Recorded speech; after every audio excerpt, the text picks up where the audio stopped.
Retro Jones podcast number 109. So what's up, Mike? Man, not a lot. So I'm just gonna kick off the podcast this way, and I'm not gonna make a lot about it. But sometimes on Twitter, I am quite the asshat. Not intentional. Not intentionally all the time. Sometimes, here's the thing. Sometimes things go a little further than I intend, and usually I don't feel like I usually don't apologize or acknowledge those things. This last Wednesday night, though, I went overboard and acted like a complete asshat to a couple, not even directly to podcasts that I like, but actually a couple podcasts that I like, and I was trying to rant about one thing, and instead it turned into another thing, and I made some comments about the podcast community and streamer community, and in relation to in relation to it kind of being pathetic in ways of doing business online, as far as Patreons and tips and things like that, and Twitch and Twitter, and the direction I took it was one that kind of pointed fingers at areas that I didn't intend to, and I apologize for the immature fashion and that I went about trying to make a point, and it came across as just me being a huge drunk jackass, which I am one to do every now and then. But I feel like there was some offense taken that wasn't intended, and I apologize. So you said you had a soundboard this week. Too bad you don't have the prices right. Yeah, I mean, it was exactly that. I wish I had that. I don't have the soundboard hooked up this week, but I said a lot of jackass things as far as the podcast community goes, and the gaming community and the streaming community, targeted at the wrong things, and it was dumb, and it was immature, and it was stupid. So I don't apologize often, but I sincerely apologize, for being a fucking idiot on Twitter last Wednesday night. So I just wanted to get that off my chest because it's been bothering me, and I know that it was absolutely ridiculous. I was being the funniest guy, smartest guy in the room type thing, and in doing that, I was the biggest jackass ever. So I apologize. I do apologize for that. Okay. Because it was a bad look, and there was even people that were like, "You're a fucking idiot," and I was like, "Fuck you," and I was like, "Holy shit, I actually am kind of an idiot right now." So. Indeed. It was bothering me. I want to get it all the way before we get into the show. All right. And I often don't. I often will be like, it's not my fault, it's your fault.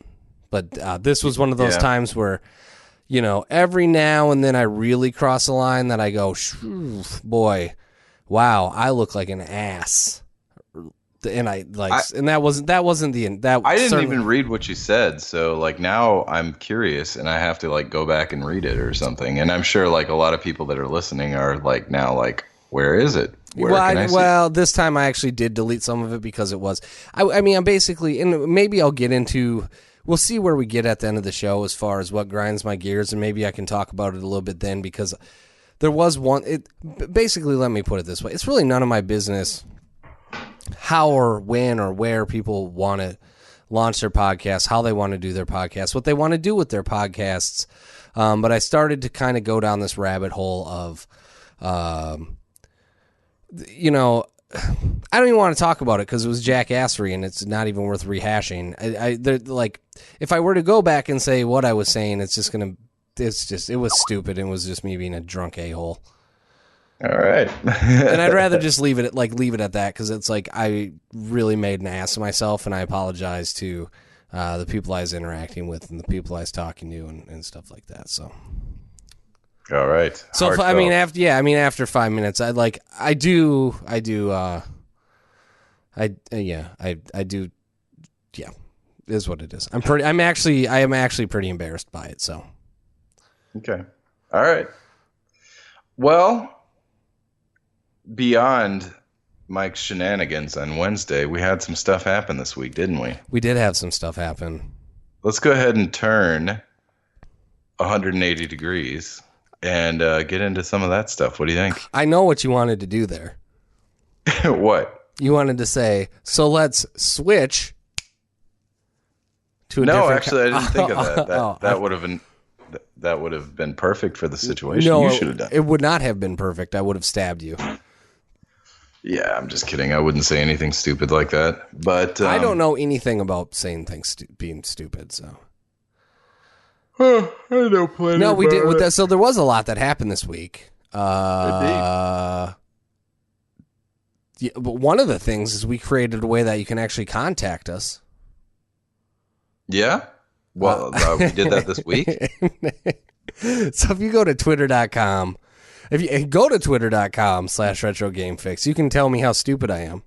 I'm always listening. Otherwise, youtube.com, facebook.com. I would like to hear that. Yeah.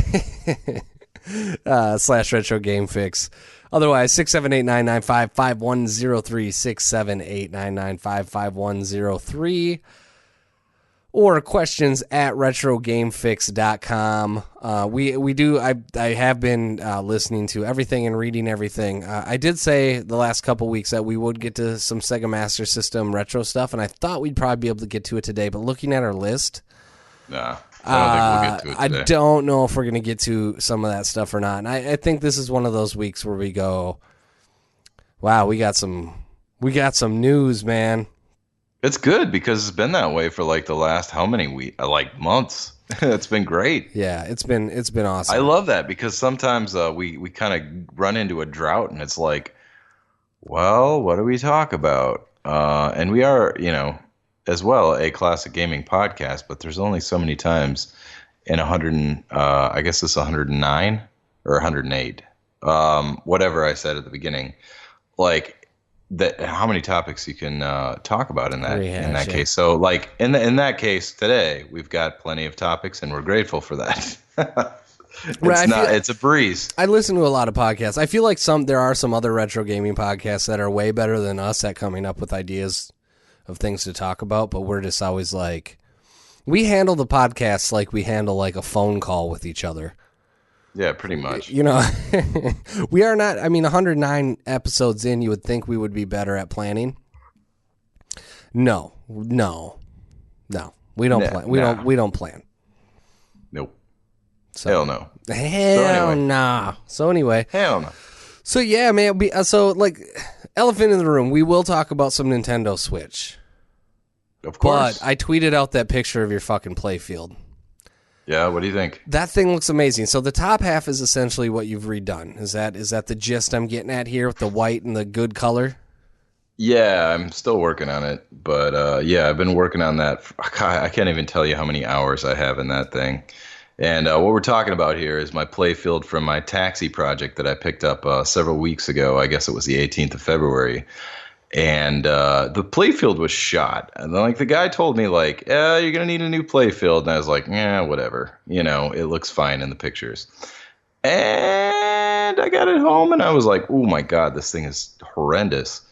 And basically, I was talking about, I think I said this last week too, but there was just moisture in the warehouse where it was at. So thankfully the wood wasn't damaged, but the paint was flaking off. So the playfield looked better when I got it, but after getting all that flaking paint off of there, because I had to get a smooth surface, everything was gone, and it just... Oh, man. So anyway, I have spent a tremendous amount of hours on this, and I'm just learning. It was one of those things where it's this is my first playfield restoration. It's something I've always wanted to do, but I didn't know if I had the skill set to do it, and I totally do. I know that now, and I think anybody with patience would as well. But, I'm learning a lot of stuff on this. I would have probably done a couple things differently, but whatever. I'm pretty happy. I'm actually very happy with the result. I'm not even going to lie. I'm really happy with the results so far. And, it's funny because I can spend 2.5 hours. Yesterday morning, I spent 2.5 hours masking off that white on this playfield because the white before was if you look in that picture, on the bottom left, this like kind of darkish yellow, nicotine yellow color. Like that used to be white at one point in this thing's life. And so anyway, masking off all this white on the playfield took me 2.5 hours, and then my freaking airbrush broke. So I spent the rest of the day trying to come up with a replacement. I ended up finding, it's a long story. I got one, and I did the white last night, and I'm very happy with it. I was actually stunned by it at first. I was like, I don't know if I like this. And then because I was so used to seeing like the piss yellow white on there. Yeah, it was just like smoker's basement piss ass yellow. It looked gross. Yeah, I mean, it had been like, it looked like somebody pissed on it like every day for like the last 30 years. So anyway, it's kind of out of necessity. You know, I really would have liked to have started with something easier, because this is a complete restore. Playfield, like everything is getting redone. And I really, it's out of necessity, because it's either like, I don't have a playfield for my taxi, or B, I suck it up and spend 100 hours or 200 hours, or I don't even know how long this is going to take to just get the thing done. And then afterwards, I'm going to get an awesome clear coat on it that's like the mirror look. I like an automotive clear coat on it. So it's going to be dope. So it's, I'm telling you, it doesn't look like much yet, but holy shit, dude. I probably put about like 30 hours into it so far. So anyway, for what it's worth. So yeah, I'll keep it brief, because I know we got a lot of things to talk about. But go up on the Twitter. I'm glad you put it up on the Twitter. Go up on our Twitter, twitter.com/RetroGameFix. Yeah, I'll post it a couple more times, because it usually gets things go off our Twitter feed fast, because I'm on there fast and furious. Yeah, right on. But so yeah, I'll get it up there. That's pretty much it. I'm stoked about it. I'm having a blast with it, and thankfully I'm having a blast with it. Otherwise, it would be hell. But yeah, I'm excited about the process, and I still have half the playfield to go, and it's a lot more detailed on the bottom. So that should be an adventure. So anyway, yes, I want to grab one guy's tweet. Usually we do tweets throughout the show, or when we have a topic relevant. Today we don't have a topic relevant to this tweet, so I want to get it out of the way before we get to the Switch. Twitter handle DJ Payne asked, I got a great question. How do you guys feel about FPGA reproduction consoles? And we mean like the Coleco Chameleon? Well, yeah, kind of what the Coleco Chameleon was supposed to be, but essentially, to generalize, because I got raked over the coals, because there's a lot of people that love to get super techie on this stuff, and I'm going to keep this very general. But essentially, an FPGA board is recreating retro hardware on modern boards. So it's not really emulation. You're essentially recreating the board on modern hardware without actually recreating the board, if that makes any sense. So it's not emulation. It's essentially recreating the hardware on a variety of different modern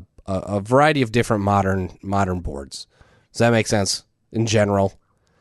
I guess so. So instead of software emulation, where you're using software to emulate the hardware, you're actually creating, essentially recreating the hardware. And how do we feel about that? I think we've hit this before, and I don't know if FPGA versus software emulation versus EverDrives or anything like that. I kind of have the same general feeling on all of that. I understand why it exists, and I'm glad that it does exist, but it's not something that's not for me. Mm-hmm. Right? Like, I will always, if my Super Nintendo breaks, I'm going to go buy another Super Nintendo. If a Genesis breaks, I'm going to go buy another Genesis. Now, that said, these boards and this technology and the ROM rips and everything else that they're doing is so awesome for, the history of video games and the continued reproduction and historic value in video games, that I think it's great that it's happening, and I think for and I'm reaching for the word here, but maintaining the history of video games moving forward, I think it's a great thing, and I think it goes a long way towards making sure we can continue to play these games, because eventually these systems are going to all break, and you're going to be fixing them, and I think it's awesome. But for me, in the current day, I will just continue to play my retro consoles on my retro TV with my retro carts. But I love it. I do love it, though, as a thing. I think it's cool personally, and it depends on like the context for me personally. Like, I guess it's not an FPGA or anything like that, but the Superboy, like, you know, if it changes the functionality of a particular retro console, like if it all of a sudden makes a Super Nintendo portable, where I didn't have that before, then for me it's a necessity, right? Right. But otherwise, you know, to each his own as far as that goes. I prefer to. I've got a Super Nintendo, I've got a Genesis, I've got, you know, all these retro consoles. I just prefer to game on them. Yeah. Personally, but to each his own. I mean, there's not a right or wrong answer as far as that goes. Tell us here. I mean, I like to ask the question. You know, let's hear from you. Yeah. I mean, that's always the thing, is I think we kind of, when it comes to this stuff, I think we sometimes come across as traditionalists and maybe some old fuddy-duddies. And I think that, you know, with FPGA stuff, there is an opportunity where you could technically recreate hardware for multiple consoles on one board. And, yeah, that's cool. And that's super cool, and that's exciting to me, but that's also takes away one of the main reasons that I'm still retro gaming. And maybe. Well, okay, yeah, I mean, maybe that's a stretch, but I love where I'm at right now. I love having the stuff. I love having all the stuff. The carts, the hardware, the controllers, the CRT. I love having the stuff. There's going to be a day where maybe I don't love having the stuff and I just want something that can just do it, you know, do it all. And FPGA is certainly going to be the most accurate representation of the original consoles, or it will be a one-to-one representation of the original hardware from a processing standpoint, essentially, and being able to plug those carts in won't be like a Retron. Where like a Retron, you plug the cart in and then it grabs the ISO, figures out what you're doing, then kind of plays the game. Right, where this is actually playing the game from the cart. So I love what it's doing, but where I'm at right now, it's not my thing. Yeah, and like I said, if it can, you know, I understand the necessity of having like a bunch of consoles on one system, but like you can do it other ways too, I guess. I don't know. I guess I don't. I would love like for somebody that's really passionate about it to like give us their take. I mean. The dude that asked the question, like, call us, let us know, you know? Yeah, well, I mean, I want to hear why. Yeah, I want to hear your. Yeah, let us know what you think. No, me either. I was gonna say, like, let us hear your argument, but like, look, I'm not arguing. I think it's cool. But I want to. If you're passionate about it, let's hear it. Or if you're passionate against it, let's hear that too. I don't know. Maybe I don't have all the answers. You don't have all the answers as far as like, you know. Why? Give me a different perspective where I'm not seeing here that I'm sure exists. You know. So anyway, but yeah. Good question. Yeah, thanks for the question. Yeah, again, call us, DJ Payne, 678-995-5103. Give us a call and let us know what you think, and we'll get it on the podcast in the next episode or two. Excuse me. Right on. So. Right on. Well, what do we got next on the list of stuff? Oh, the list of stuff, dude. All right, You're like holding up. Why not? Let's Switch, get right. Switch. Let's get right into the Nintendo Switch. First, I want to say one thing. Nintendo, for the most part, I'll let you say two. As far as launching a console, I think has met demand. And probably would have met demand, but a bunch of people thought they were going to be able to scalp these things for huge profits. They weren't able to do that. And I actually ordered 3. I canceled my Walmart order. I said this last week. But I got my 2 Nintendo Switches on Friday, and I kept the gray one, and I had the neon one. And I'm gonna be honest here. In fairness, if I would have been able to get $1,000 for this thing, I wasn't gonna throw away $700. It'd have been, if I would have accrued an extra one like I did, and been able to make the money. I'm gonna be honest. In this case, I probably would have flipped it. I know no one wants to hear me say that, but if it would have been like $700 or something crazy, nobody's gonna throw that kind of money away. I don't think. No, I would have done it. I would say this. The only thing I have to say about that is go scalp a Mike. Go scalp a Mitch. I think the problem ends up being with people that go into the product purchasing decision with the intention of scalping, which I did not do. But I want to say I had this extra neon one, which I tried to guilt trip you into buying multiple times. You almost succeeded. I almost succeeded. You did not buy it. No, so today I went up to Best Buy and I just returned it.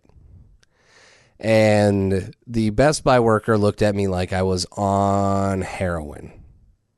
Yeah, I'm looking at them right into the sold listings right now. The one that you just returned, somebody just bought for $420. What? No, I mean, but in the sold listings on eBay, like that's what they're kind of going for. Yeah. But like that's not ridiculous. I mean, especially if you're a seller, like what are you really making after fees and shit? $30-$40. Like for me, A, not worth it. But B, so anyway, hopefully, when I return that to Best Buy, hopefully that thing went back on the shelf and someone was able to walk into a Best Buy today and buy a retail Switch 2 days after launch and just like go like, holy shit, this is on the shelf. I don't know if that's how Best Buy works. Maybe one of the employees Probably bought one it. Of the employees. Yeah. Who knows? But I did bring it back and I got my money back and it returned to my card. But I felt pretty good about that. I just, it was just one of those things where it's like, I didn't want the neon one. I wanted the gray one. I got the gray one. It's awesome. And so yeah. Hopefully somebody got that. And if you went to the Minnetonka, the Minnetonka, Minnesota location today looking for a Switch and you happen to find a neon one, that was probably mine. Courtesy of Scalper Mike. Yeah, so you are welcome for that. No, but dude. It was tempting. It was really tempting. I had to think about it all week. This thing is so good. I know it is. I don't even know where I started yesterday because we were talking about it yesterday. This thing has premium written all over it, and we will get to some of the things that I feel like are non-concerns after this. But the minute I open this box up, the box feels great. I mean, it's not. I mean, it's a. I don't even like. Everything about it, like you get the box, it has a weight to it. You open it up, it's like boom, there's your Joy-Cons, and then there's the tablet. You take the tablet out, it's got this heft to it. The screen is gorgeous. The matte black, the matte gray plastic on it feels good.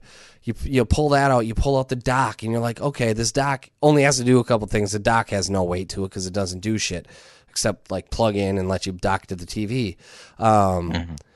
And then, like, even the plastic piece for the Joy-Cons, you snap those in, and everything's got this nice click to it. It feels great. It's comfortable in the hands. Like the minute I opened up, I was like, "This is Nintendo grown up. This is what I've been waiting for." And this is before I've even plugged any of it in. And then I got the Pro controller, and I opened that up, and I'm like, "This is what I wanted. This is perfect. This is an actual Pro controller." Now, $70, and it's not nicer than the PS4, the Xbox controller. So the pricing model's a little messed up there, but it's a it's a nice ass controller. It's the best controller, Pro controller Nintendo's released so far. Pro controller? Yeah. Well, I wouldn't say a lot of people are going to be like, well, the GameCube controller and yada yada yada. But as far as quality, like the 64 was like the most innovative controller. Possibly. Yeah, I mean, as far as build and quality and everything goes, this thing end to end it did not let me down. I mean, It's real good. Did you go look at any of like? I was sending you pictures of it just sitting up and like chilling. Like it looks fucking Yep. nice, doesn't it? It does look nice. It's like right up my alley too. Like like I had a really hard time rejecting it this weekend. Yeah. So it was one of those things. So anyway, I get it Friday, and I went back. I went back to school, so I'm getting another degree or a degree, well, depending on how you want to break down my previous education. And I was like, I don't want to do too much with this, so I'm going to get some homework done. So I had a couple papers to write, and I started those. And then I did an unboxing. The unboxings actually didn't turn out because I didn't turn on one of the like accent lights. So it turned out like shit. So I'm not even going to post those. There's a billion unboxings out there. But finally, about 9 o'clock, I got to sit down and play boot it up first. Right. And the first thing I do when you boot it up is like, hey, do you want to sign into your Nintendo account? Mm-hmm. And like, usually this is a huge pain in the ass with Nintendo stuff. So I sign in with my Nintendo account and I go to the eShop. And I'm like, okay, I'm going to buy the Zelda DLC. I'm just going to get it out of the way because I know I'm going to buy it. Mm-hmm. And everything at this point there's no garbage. There's no me's. There's no kid shit. There's no cheesy-ass music. None of that. It's just like, here's an interface. You want to play games? Do you want to go to settings? Do you want to, go to the eShop? Whatever. And I was like, I'm going to go to the eShop. Let's go to the fucking eShop. Not a lot there because there's not a lot on it yet. It does feel a little bit like a soft launch. But I get in the eShop, I'm like, all right, let me browse to Zelda, get this DLC. Right in there. Looks super normal, everything I'd expect. I see the game, I see the DLC, I buy the DLC. Mm-hmm. When I go to pay for it, this is a very un-Nintendo thing. It's like, hey, you have a Wii U. Would you like to merge the money that you have on your account for your Wii U to this account? I was like, nice. I had a couple bucks left on there for a game I bought. I was like, yeah, let's do that. Boom, merge it. Boom, there's like $236 on my account. I was like, okay, that's very un-Nintendo. Entered my payment information and then got the DLC. Went back to the home screen, could see the DLC installing, and was able to launch the game. And boy, what a game it is. I will get into some of the other games in a moment. Mm-hmm. But fucking Zelda, dude. Yeah, it looks awesome. I've been looking at videos of it all week and somehow trying to convince myself like not to buy one. It's so good. My initial impressions of it when it booted up, and I will talk about the Wii U version in a moment because I have them both. But oh, you do have them both? Yeah, I have them both. Yeah, I played. I'm physicals. Physical. About 4 hours into the Switch version, and and then I played like the first hour of the Wii U version just to see how it went. But fuck, I can't, there's not a lot I can say. I'm not gonna do even any story spoilers. There are going to be a few things here that are functional, and I'm not even going to get deep into that. If you want to find all about Zelda, there are better podcasts to go to do that. But the functionality and like this game just opens up and it drops you into the world, and you essentially get dropped into like a training location. It's called the Plateau. Everybody knows about the Plateau. And it sends you... I don't know about the Plateau. Well, the Plateau is essentially like a starting area. Every game has it, right? But it's essentially like you start on the Plateau and it sends you through a series of things that teach you how to play the game. The difference is this Plateau is fucking huge. I literally spent like 2 hours on this thing. Like just going like, what is this? What is the Plateau? What can I do here? What am I missing? I didn't want to like proceed because I felt like I was missing something. And so you have plateaus, you have traditional dungeons, you have shrines, which are like dungeons, but they're more puzzle based. You have all of your favorite your enemies. They drop horns and swords and shields, all this shit. You get a paraglider. You can snowboard. Like, you can cook. Oh, man, the crafting. Everything. I'm kind of at a loss for words still because I'm so excited about what it is.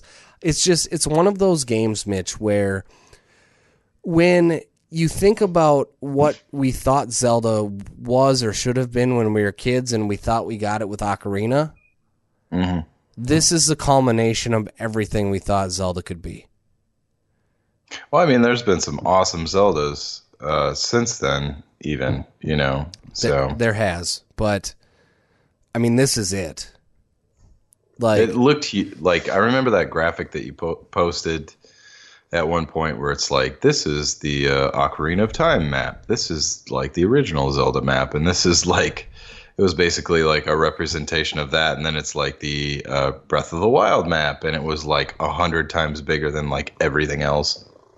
Yeah, I think the thing that really jumps out to me with this one is, Skyward Sword and Twilight Princess I liked them both. And I thought they were great 3D Zeldas. People have different opinions on that, but for me, I was always like, this is awesome, but at the time it felt amazing. But now seeing Breath of the Wild, I'm just like, oh my God, like this really might be the greatest game Nintendo's ever made. And if you're a Nintendo fan, this might be the greatest game ever made, period. And I'm only a few hours in. From the videos, everything I've seen, it really actually doesn't seem like a stretch. I mean, I gotta be honest, I don't know if you saw this video that I tweeted, but some guy was like, this is me trying to cheese bomb one of the enemies. Oh, yeah, I did see that one, yep. Did you see that artificial intelligence? He drops the bomb, runs away, and the guy kicks the bomb back at him. He basically did it where he held the bomb until it was ready to explode, and this guy was chasing him. So he drops the bomb right before it's supposed to explode, and the enemy kicks it back at him.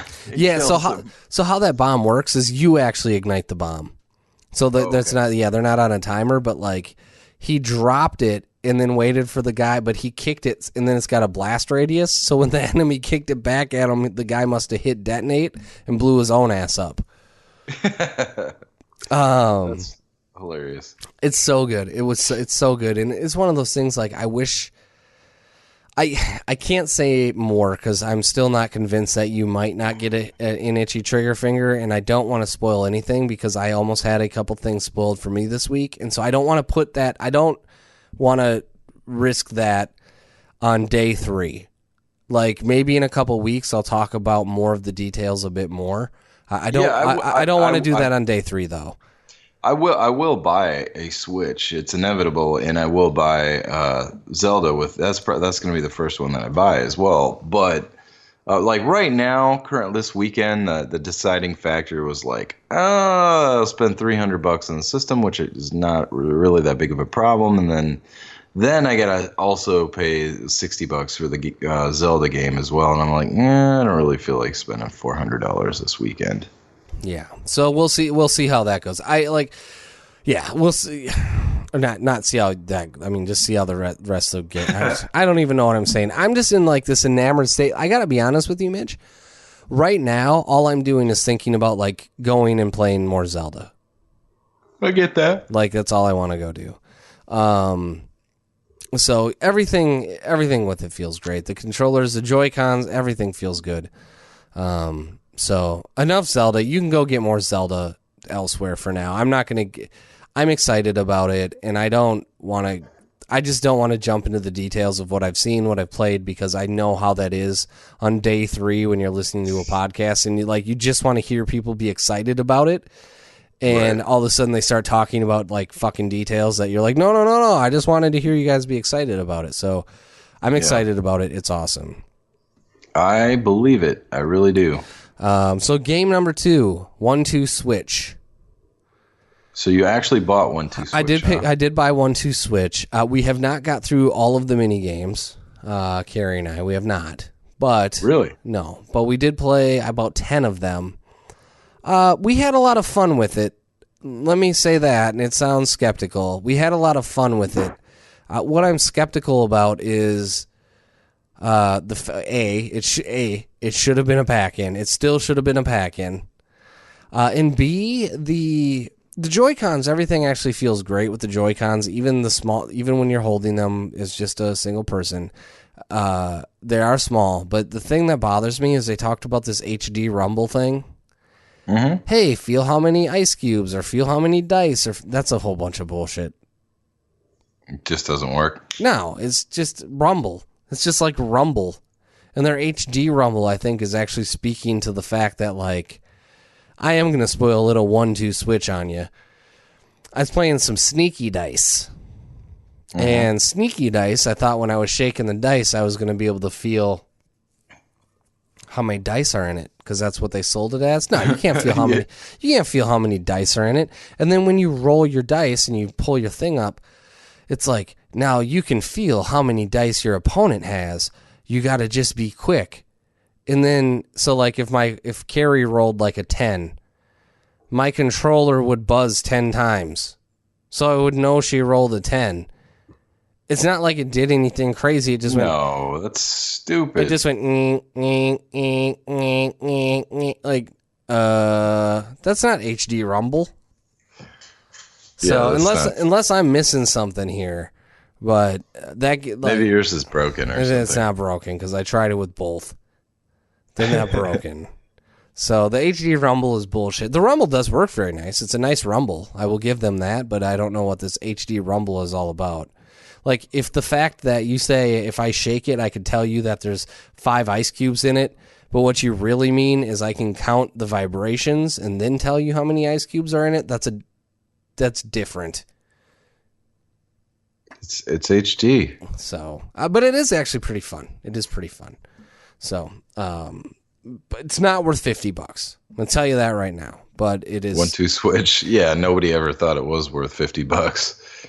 But we had a good time with it. I don't know if I might trade it in tomorrow. Who knows? Yeah, right. They'll be like, "Whoa, you're trading in 1-2 switch? Wow!" What? They'll be like, "I'll give you $10 credit for it." Say what? And then I also picked up Fast RMX. This is kind of like a Wipeout / F-Zero kind of game. Oh yeah. It's $20. It's super fast. It's super fun. It's totally worth the $20. But it's not real deep, right? You get a championship mode, you get an online play, and essentially you're just in this thing and you go and you just race and you collect orbs. There's different kind of boosts. It's like there's an orange boost and a blue boost. And I haven't gotten super far into it, so some of this probably gets more elaborate as the game goes on. But if you see an orange boost, you hit the X button, and you can turn your car into like the orange boost thing. And if you see a blue boost, you have to hit it again to turn into the blue boost. But if you hit if your car is in its orange mode and you hit a blue boost, it's going to slow you down. No, I see. And vice versa. That is like FC. I think, as far as I remember, it is kind of like that. Okay. So then there's like a series of like boost pads that you have to go through. And so if you want to hit them and you're backwards, you're going to just get slowed down to molasses. So you have to just be like, okay, blue, orange. And it's a little added functionality to like a basic racing game that just makes it a ton of fun to play. So I played that for about an hour today. And had a blasty blast with it. So nice. Sounds awesome so far. Now, I like I said, I really had to use all the restraint that I had this weekend to just be like, don't do it. Yeah. So it's real good. Yeah, I want to go into more details on Zelda, but I can't do it. I'm not going to do it. But it really it just feels like the next evolution of Zelda, and the Nintendo Switch feels like the next evolution of Nintendo. And I gotta say that this will be my primary console for anything that isn't like, some crazy first-party AAA game, right? It will be my Nintendo indie console, because I can take it with me and plug it into my TV, and it will be my no Nintendo doubt. and it will be my Nintendo console. That said, like, this is the first time that FIFA is coming out, and I'm actually excited for FIFA. Ooh, you know how that one last time you got a soccer game? No, the last time I got a soccer game was like 2 years ago, and I got FIFA on PS4. But the first time I got a soccer game was on Sega Saturn. That's what I meant. Oh, yeah. Worldwide Soccer. I cried about that. Do you own that now, by the way? I do own that now, yeah. But even then, I'm like, oh, shit, if I can get FIFA and bring that with me, like, I might get FIFA and take that with me. So, Right. so we'll see. We'll see how it goes. But it's nice now, and I tweeted this out, but it's like, I've got my mobile Nintendo indie gaming console and the Switch. The Xbox, unfortunately, doesn't have a ton going on for it right now, but it's my racing machine. PS4 is my everything else box, and then PC is just like, when I want the best of the best graphics, I go to PC, and it's everybody has an option right now, and I think that's really good. But I got to be honest, I think Nintendo's got a huge winner on their hands here. I really do. Well, I've honestly, I've been seeing mostly positive reviews on it. So, of course, there are people that are just looking for, reasons not to like it. But, I guess you can kind of sense that. Yeah. From who their reviews kind of from the start. So yeah. So there was a lot of speculation leading up to this thing about what it is. Before people even got their hands on it, people concerned about things that turned out to be non-issues. I want to run through 5 of those things. The first one I'm going to talk about was kind of the root of me losing my shit on Wednesday night. So I'm not going to go into those details, but I did hear a lot of people complain about this. It did pick up on Twitter and the internet, and I didn't understand it. But the first one was the AC adapter. And I think looking at pictures, the AC adapter looked huge. It's not. Yeah. It's not huge. It's not any bigger than any AC adapter. Yeah, I tweeted out some pictures. AC adapter turns out to be a non-issue. Now, again, if you have a vertical strip, it will take up 2 slots. But I tweeted like it's no bigger than the AC adapter for my router or many other things. So AC adapter turns out non-issue, which was one of the lower issues. I think a lot of people were kind of reaching on that one to complain about Nintendo, but is what it is. The kickstand. I've said this before. The kickstand actually is cheap, but it stands it up, and I'm not like, it's cheap in how it feels, but like I had it kickstanded on my bed, and then I had it kickstanded up for you to like take pictures of it. Like, I don't feel like it's gonna fall down in a scenario in which. Let me reword that. If you have it on the kickstand and it falls down, I feel like a lot of other things that might be propped up would also fall down in the same situation. Well, did you try throwing a book at it? I did not try throwing a book at it. Okay. I did not try. Well, that's the true test right there. I did not try. Everybody knows that's the true test. I did not try hitting it with the Joy-Cons. I did not try hitting it with my fist. I didn't try shaking the table. So you didn't test it out at all, then? I guess I didn't test it out. Yeah, my bad. What the fuck was I thinking? I set it on a table. You weren't. No, but the kickstand does break away. That's better than it fucking breaking and then not being able to be replaced. Yeah, exactly. They just didn't go all out on the kickstand and instead just was like, all right, we're going to make this thing like, basically break off if you put too much pressure on it. And it does that. So he's like, all right, well, I can just snap it back in. It's not like if anybody's used a Microsoft Surface where the whole back ass end of that thing flips out and it's like hard and super premium. That's not this, but the Microsoft Surface is also $1,000. And this is a $300 video game console. So it serves its purpose. Again, non-issue for me. Third thing, third-party support. Nintendo just announced that they're going to have 60 indie titles by the end of the year to fill some of the blanks. And if there is a console made for indie titles, it's this one on the go. Secondly, Virtual Console will be happening again. And if there's any console that's perfect for Virtual Console to play classic NES games, this is it. Mm-hmm. And third, yes, the launch lineup is a little thin. Yes, maybe we'll just end up with Nintendo games moving forward. But if this thing really picks up as a handheld, I wouldn't be surprised to see support much like the 3DS, which has no problem and nobody complaining about third-party support. Again, at this point, a non-issue. With the indies, they're going to have more than 100 games by the end of the year.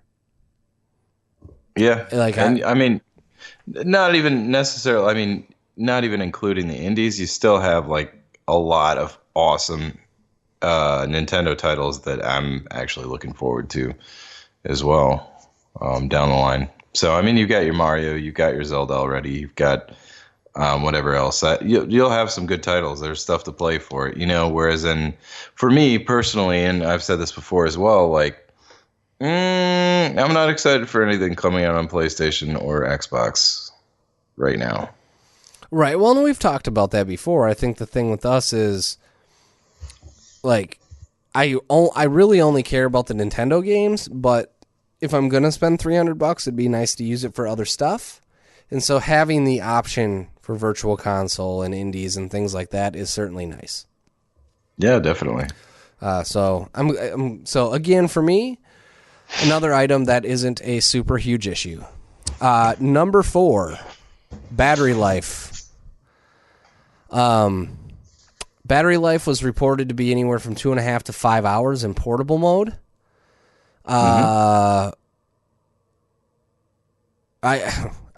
It's just not a huge concern for me. I played it for about 2 hours in battery mode with Zelda on battery on the handheld. I dimmed the screen down a little bit, and after about 2 hours, I was still sitting at about 30%. So maybe I wasn't taxing the system as much, but I just feel like if you get 2.5 hours out of, like, I gotta be honest, my cell phone, if I was playing games on it for 2.5 hours straight, like, that thing would probably have 30% left. So I guess the battery life thing just doesn't bother me. I just don't know if I'm ever going to be doing a mobile session of more than 2.5 hours where I don't have the opportunity to plug it in, even on a plane.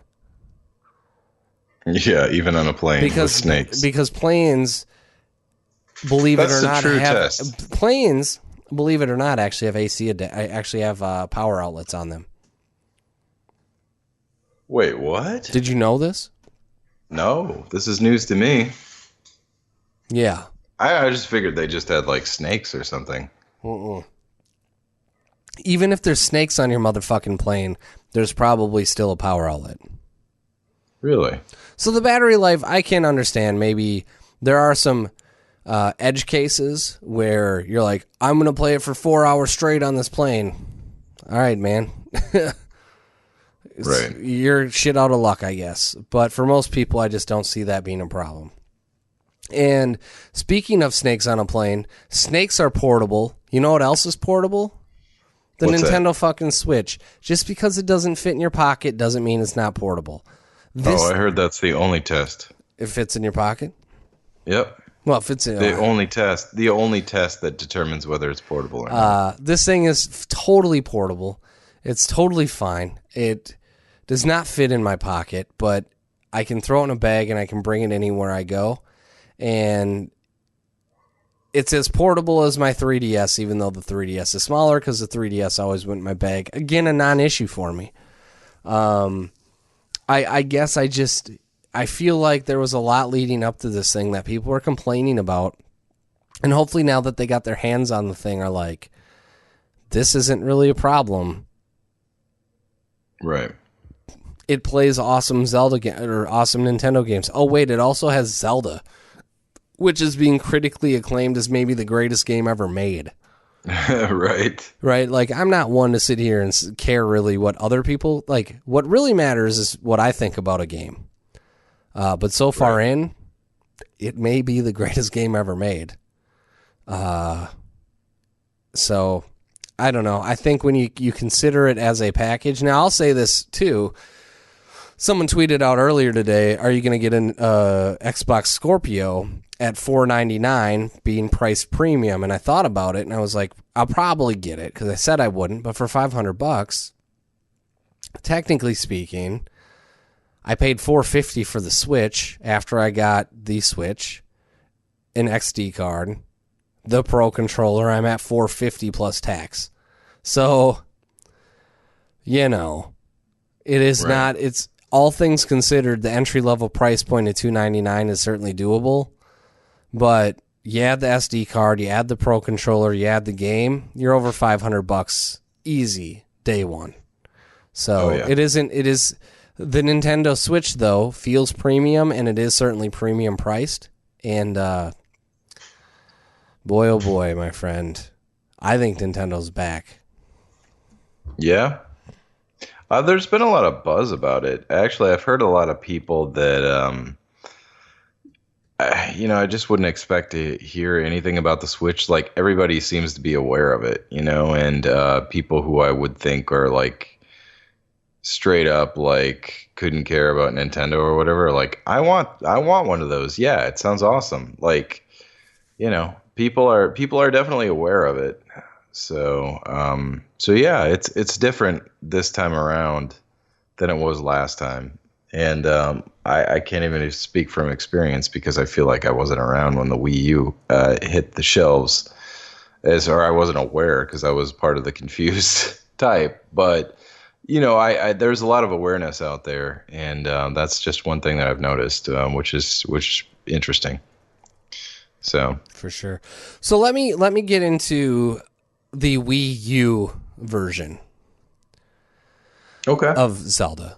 So it's the same game, and it plays the same. It feels the same. Yeah. What isn't the same, and it's this is going to be, it's going to depend on how attuned you are to visual fidelity and how much it bothers you. But the key difference is the minute you boot up the Wii U version, you're like, it's immediate that there are not certain lighting effects. There are not certain filters going on, and one of the most jarring things, I think the game actually looks phenomenal for being a Wii U game, but one of the most jarring things, and this was a Wii U problem for a lot of their games. Literally zero anti-aliasing. Like, Link looks like a rigid, like it's not smooth. Like, if you took a picture of like the edge of Link, you're like, everything is just choppy around any character model. So it's aliased as fuck.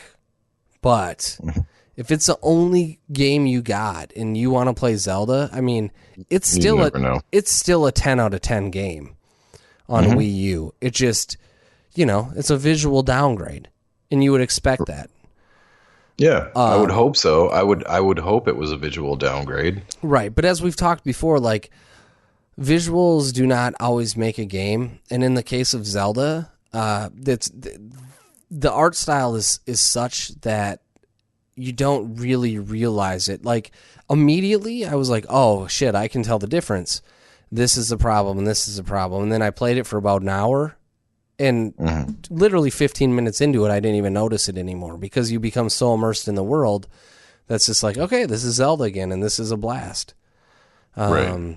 And so, yeah, so it's, I kind of teased it out multiple times, like, oh, we're going to be talking about the, compare and contrast. There's not a lot of compare and contrast. It's literally Zelda Breath of the Wild with some graphical downgrades. So, and I mean, would you even notice those graphical downgrades had you not had the Switch version? Would I have noticed? Yes. Would someone else probably notice? I don't know. Probably not. Like, I don't think it would have taken away. Like, I would have immediately noticed there was like zero anti-aliasing. But I don't think most people would know that. Notice that. No. Okay.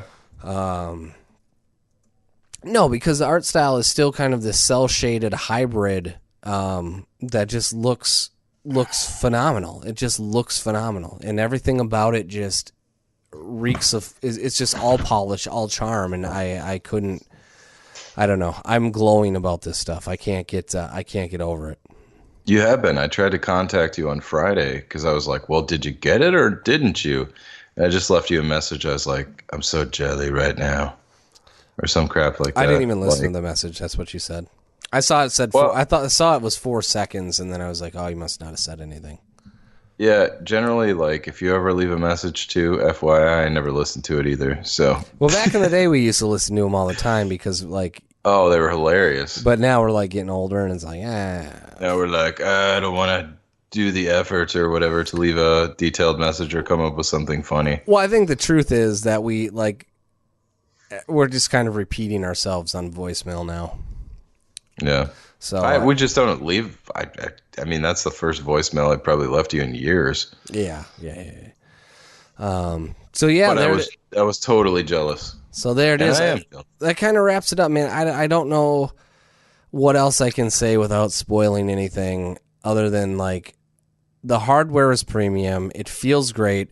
The switching works awesome. I put that video on Twitter. Like you snap that thing in, boom, it's on the TV. You pop it out, boom, it's on the pad. Like immediately, awesome. It's so good.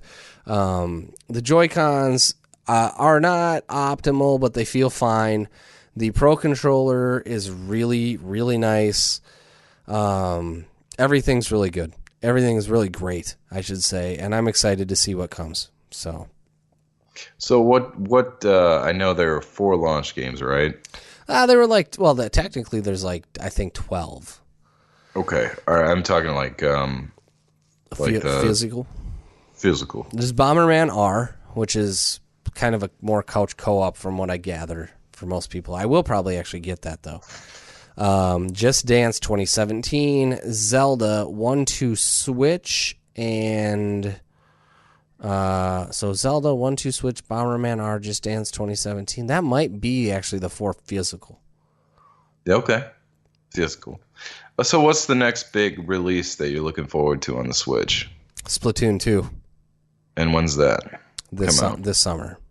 And Mario. So most and Mario of the Kart this summer. Yeah, this summer is going to be. This summer is going to be the time where you get in before holidays. Like you probably want to jump in the summer. I was probably going to grab one in the summer. That's what I was thinking. So that's probably when I would look at jumping in because there's going to be more games. There's going to be more indies. I think there's going to be more support, more stuff announced. E3 is going to be coming up in June, so I expect a lot of stuff to get to announced there. So yeah, that's when I would. That's probably when I would jump. So yeah, I probably will. Like I said, if I didn't just buy Funhouse, and I spent like thousands and thousands of dollars on like Funhouse and the Taxi Project and stuff, and I still don't know how big of a money pit this Taxi is going to be, so I'm just holding back for now.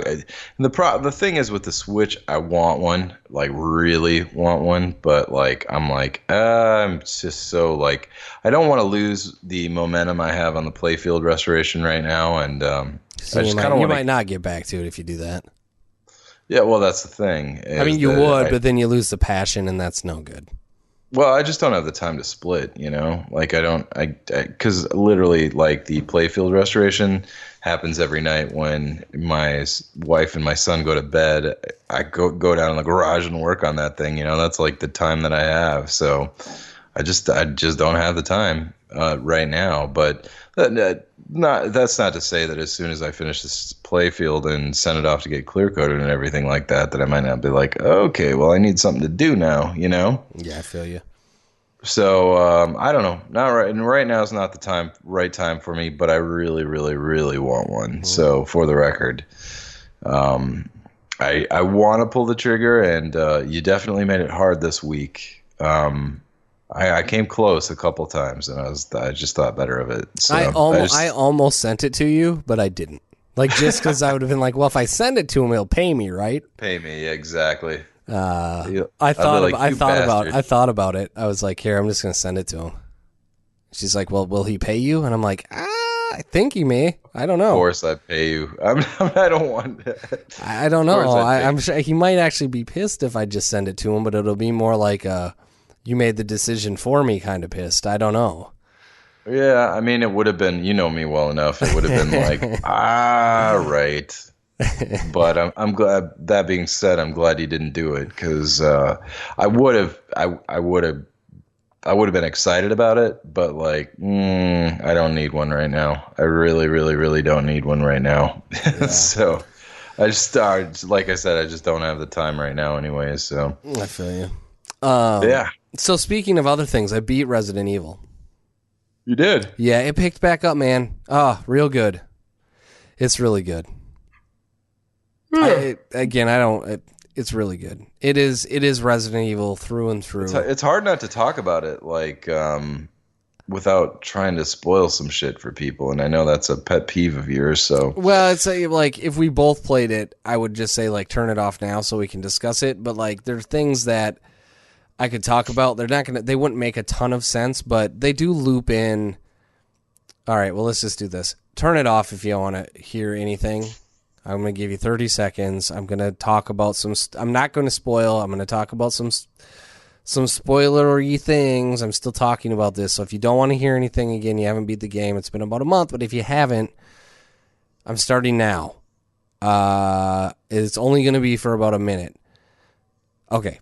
They literally like loop in the biohazard piece of it at the end of the game. The previous Resident Evils with Chris. So it's almost like a prequel or something? No, it's almost like the first one? No, it's almost like, yeah, it is almost like a prequel where I have not played the DLCs yet, which I did buy, but like it's like the spread is happening. There's some shit going on, and it alludes to it at the end, and I'm like, oh fuck, I want more of these. What is it? Umbrella, and then like because the first one starts off in a mansion, right? Yeah, and this is in a mansion too. Really? It's like it alludes to different mansions, but yeah, it's really fucking good. It's really good. Alludes to different mansions, huh? That's intriguing. Yep. When you watch the credits, it starts to, yeah. There's some Resident Evil in there. I'm like, oh shit. Well, that being said, I'm probably never going to play it. Well, no, you said it's on PC, right? It is on PC. Yeah, it's first person though. So, but on PC you can adjust some of that. I know sometimes, depending on the first person game, it kind of fucks with you. Yeah, well, I'll probably grab it when it goes on sale on Steam at some point. You have to play it. It's really. I will. If I can get it on PC, I'm like, if it's just for PlayStation or Xbox, there's no way I'm ever going to play it. Yeah, it's awesome. So anyway, I'll grab it. Yeah, I'll grab it down the line. So earlier in the cast, I mentioned maybe what grinds my gears. I'm not going to go into what grinds my gears. I'm not even going to allude to it anymore. I'm going to make an attempt to not let so many things piss me off. What did piss me off, though, I'm going to pivot and talk a little music with you. Okay. I texted you last night that I was watching the interviews from Motley Crue's The End. Yeah. And all of the members, when asked questions about Motley Crue coming to an end, Tommy Lee, Vince Neil, and Mick, all genuinely had some pretty solid answers, even to the point where I thought that Vince and Tommy maybe were going to cry. Nikki Sixx could not stop himself from just answering in the most douchebag fucking ways.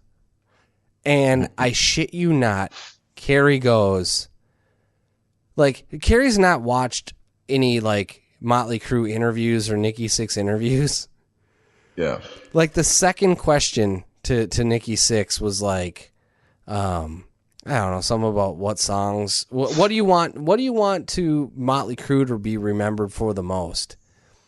And Nikki Sixx is like, the songs. I just think musically, the songs. I'm like, fuck you, Nikki Sixx. It's not the songs. And Carrie looks at me and goes, this guy just seems really insecure and shallow. Yeah. Yes. I was like, yeah. And a compulsive liar. Yeah, you hit the nail on the head on that one. And then there was a part where they were saying, like, they kept talking about how they all traveled different different tour buses, and like obviously there's reasons for that. I mean, it makes sense. Like I wouldn't want to travel with my bandmates all the time either if I were them. But and plus, Nikki Sixx has a legitimate like way to hide the fact that he's never done heroin in his life. Yeah, there's that. But then they alluded to the fact that they all wanted to go do a show at the Whiskey after the New Year's Eve show at Staples Center. And basically all of them said they wanted to do it except Nikki Sixx. He was like, man, we signed a contract, man. Fuck Nikki Sixx. Yeah. Oh, by the way, I did hear the latest 6 a.m. song on...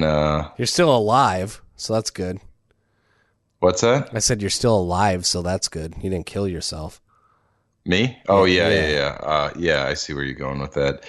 It started off really cool, and I kept meaning to bring this up like a billion times. Wait a minute. It did. It started off, I was like, oh, this isn't as douchey as I thought it would be. How about that? Like, that's fair, right? I guess that's fair. There are some 6 a.m. songs where you go, oh, shit, this is a cool rock song. Fuck. Yeah, and then they started singing, and I was like, oh, man. Is that Karabi? No, that's not Karabi. Actually, Karabi was working with Mick Mars for a minute after the Crew had their last show. No, that's like his name's like Michael Stevens or something Michaels. Jesus, who wrote the lyrics to that song? Nikki Sixx wrote the lyrics. Dude, that's pure poetry. Yeah, that's pure garbage. Like, that is the worst. Like, those are the worst lyrics I heard on the radio that day that I heard it. Well, whatever days that I hear it. Like, it's horrible. It's, oh man, it's just so bad. I'm like, dude, you didn't even write any of those Motley Crue songs that you took credit for, did you? No, and even that, they weren't even that good of lyrics. That's you know what? It's funny because it's like, yeah, that's true. Watching the interviews, it's like everyone in Motley Crue seems to get it except Nikki Sixx. I know, right? Exactly. Like when you hear Vince talk about it, he's talking about it. He's like, I just love playing the songs and being in front of people, and like I love like girls. He's like, I just love watching people scream out girls. He's like, that's fucking awesome. I love girls, right? And then you see Tommy Lee, and Tommy Lee's talking about, man, we just go out there. He goes, I don't know how many times I can play these same songs again. He's like, let's be honest, they're all kind of boring to play, but like when I can go out there and like blow up a fucking stage, he's like, that's pretty cool because nobody does that anymore. And then Mick is kind of saying like, like I like to play Kickstart and all these other things. It's just fun to get up there and shred and blah, blah, blah, blah, blah. And then Nikki Sixx is like, I just think that like these songs are just so deep and the meaning. And if you think about it, I'm not even bullshitting. He was like, if you think about it, everything that I wrote became true. And I was like, I looked at Carrie. He literally said that. I was like, what the fuck is he talking about? And I started, you like put on the captions to make sure that he actually said what I think he just said? I was like, is he talking about the song that he wrote called Merry-Go-Round, where the lyrics are literally the merry goes round and round, round and round, round and round. The merry goes round and round, the merry goes round and round. Like, how do you know that didn't come true? Oh, God. I'm just kidding. I don't even know what the fuck he's talking about. I was like, Nikki Sixx, what the fuck, man? You are an idiot. Well, listen to this. This is from 6 a.m. Barbarians. You can bury me infected next to the rejected somewhere in the valley of tears. You can wake up with a knife as you're coming back to life, and they gut you as you facing your fears. Do you want to die? Are you going to cry? Are you going to fight back? I am. Are you going to stop? Take it to the top. Are you fucking ready? Because I am. What the fuck? Really? Are you serious? Like, that's embarrassing. That's embarrassing. You know what? Yeah. You know what's better than that? I'll tell you what's better than that. And actually, this is where Nikki Sixx maybe has a point about the lyrics. But here's some cool lyrics. Let me read these to you. Right here. These are actually cool lyrics. And actually, Mick Mars made a point to say he wrote this. He was like, no, Mick Mars said Primal Scream, and he goes, that's my favorite song to play because I wrote it all. So let me read you some cool lyrics. Broke dick dog, my head slung down, or my head slung low, tail knocked in the dirt. Time and time of being told, trash is all I'm worth. Now that's cool. That is cool. Like, that's some cool shit. You know? I agree. Kickstart My Heart. Those are cool lyrics. Even Girls, Girls, Girls, Livewire. Those are some cool lyrics. I guarantee Nikki Sixx didn't write them, though. Yeah. He hired somebody to write them. Fuck that guy. Yeah. I have a random thought today, and it's completely, if anybody's listening to the podcast at this point. We do this at the end sometimes, by the way. Yeah, you might want to probably just turn it off at this point. But anyway, so I was going to the grocery store before our podcast because I forgot to buy the dogs food today for dinner. And so I had to go buy them canned food. And there was a little kid that just was like ran across the thing, and there was a car coming down. And sometimes, like at this particular crappy establishment, people don't just necessarily stop. And I was like, what do you do if you're in a position where like some kid's about to run out in front of a car and stuff like that? Like, what do you do? And that's not like a joke question. I don't know. Right? I mean, I'd probably fucking I don't know what I would do. I know I think I would probably fucking yell or something.